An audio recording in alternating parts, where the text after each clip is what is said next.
ngati munaona bwinobwino azimayi amavina aja bwana president, mastepe awo ena amasokonekera, si china agona ndi njala. Kuno kumangochi njala yativuta zedi, timagonera mango koma pano mango onse atha.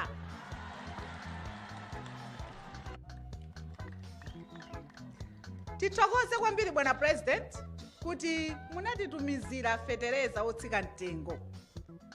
Tikudziwa tonse mavuto amene analipo okhuza fetereza, koma tinene pano mosakubisirani bwana president, fetereza otsika mtengo kumangochi sana tipindulire ndipo satipindulira.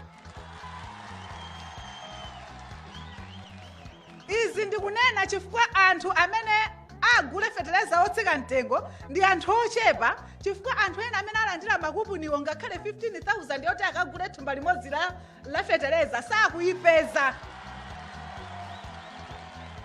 Iwo ndalamayo akayipeza kuganiza zokagula chigoba 5 kg yachimanga kuti adye ndi ana pakhomo. M'malo mwake mavenda ndi amene akutenga makupuni ndi kukagula fetereza ndi kugulitsa modula.